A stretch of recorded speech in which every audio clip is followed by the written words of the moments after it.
So I just got in the new rear light from Knight ATV. This has got the built-in reverse light in it.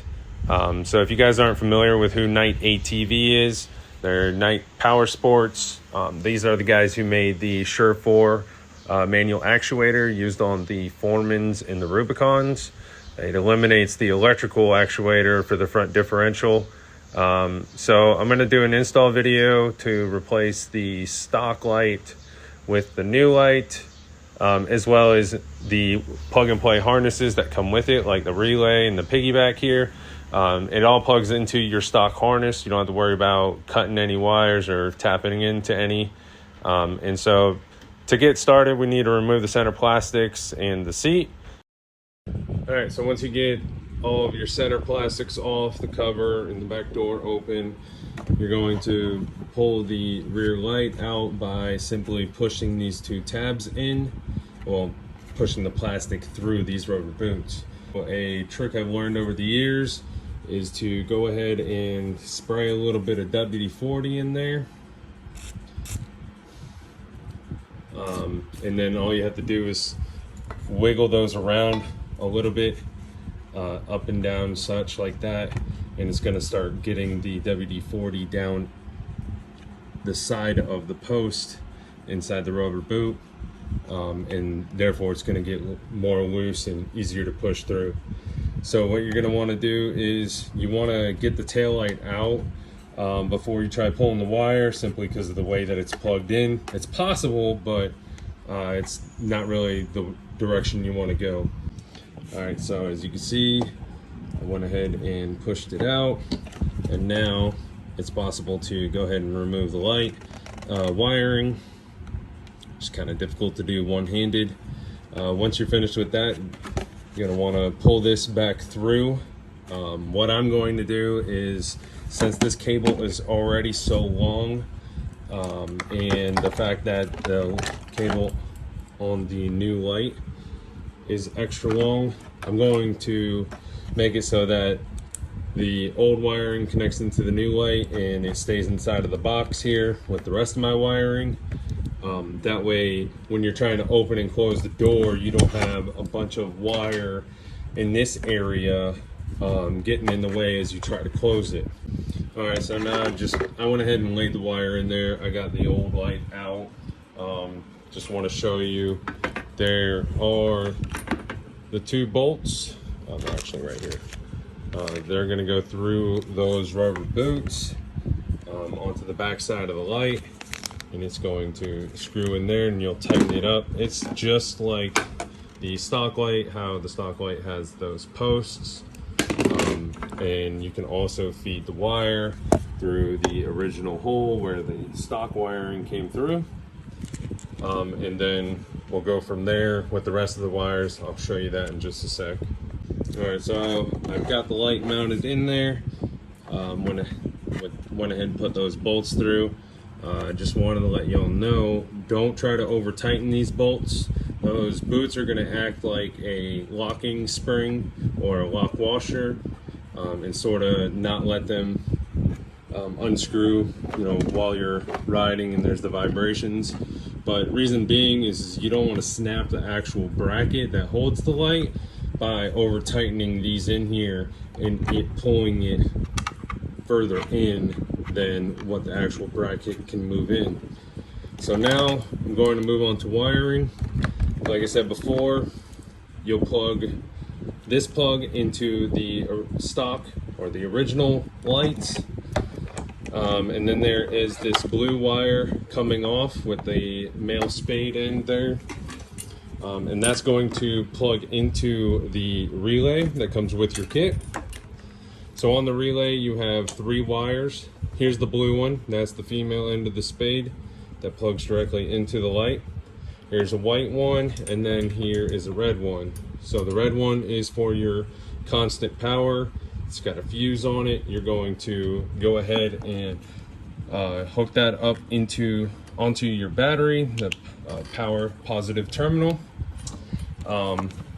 And the other set of wires you get are going to look similar to this, if not the exact same, depending on you know, if you have the black connector or the gray connector.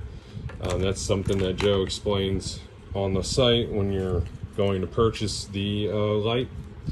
So this white wire is actually what tells the lights that the bike is in reverse.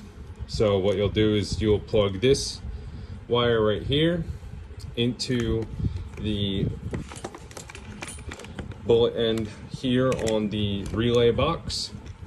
So it's kind of easy to understand. You got white wire, bullet end plugs into the white wire from the piggyback connector right here. Also, that piggyback connector, get the zoom here, is right here. So I'm going to feed my wire through here and have it connect into here. I'm going to go ahead and do that now and get it all together, and then I'll cover over the wires again, tell you exactly which one goes where, and the best way to actually get this stuff tucked in. I already have other wiring in here, so that's my rock lights. This is actually my winch power, and so, you know, I've already got a wire with a fuse link on it. So I'm just gonna have to fish everything in here, and it's gonna be I'm gonna go ahead and attach the relay to this side. That way it's not jumping around and bouncing and possibly disconnecting wires as I'm riding, just as I've done with these other things. So I'm gonna go ahead and do that now, and then I'll pick back up once it's finished. All right, so I just wanted to jump in again real quick. So as of right now, I am pulling the connector where the reverse light is going to come off of. In order to get these plugs out, first of all, you can get it out of that hole by just pushing in the tab one at a time. But in order to get this plug actually apart, this tab has to come out. So you simply just pull this part right here, and then, kind of hard to do it one-handed, and then tab comes out. Now you're actually able to pull this apart. It's not going to come apart one-handed, of course. And then also, real quick, everyone who likes riding in deep water, don't forget to dielectric grease your new connections on the taillight. That way, you know, you don't get water in anything. All right, so I've got everything connected. I just want to go over the wires again real quick before we clean it up. So to start off with, we've got the blue wire coming from the relay. That plugs into the harness from the new light all the way over there.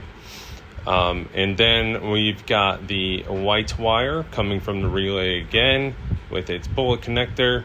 It's going all the way down here to that piggyback connector that connects right there, what I showed you before. And then we've got the power wire, the fused wire that connects directly to your battery. And so when you turn it all on, this is what you get for running lights. I'll have to test the brake light and the reverse light later and give you a full visual on that. But for now, I'm just going to get back to cleaning all the wires up and getting all the plastics back on, and then I'll come back with the final product. Install is complete.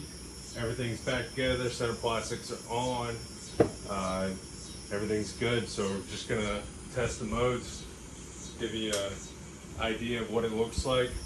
So this is when your headlights are turned on. You see nice little Knight logo right there lit up also, which you can get color screens for that when you make your order on the website. You've got brake light, and then you've also got reverse with brake. Ultimately, I'd give this thing a rating for the installation, a 2 out of 10. It's a very easy, really straightforward. And like I said before, I'm going to tuck everything in nicely. It's all snug, so not everything is all bouncing around when I'm riding. I got the strap pin here off of the old brake light wire that came out and just attached it to this one, then plugged it into the hole right there on the inside. Got your connection, your relay, and then all of that other stuff inside of there.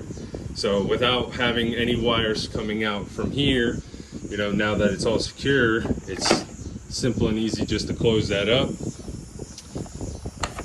Done. So I think this thing looks really good. Can't wait to see it at nighttime. All right, y'all go check it out. Get yourselves one off of KnightATV.com. And thanks for watching.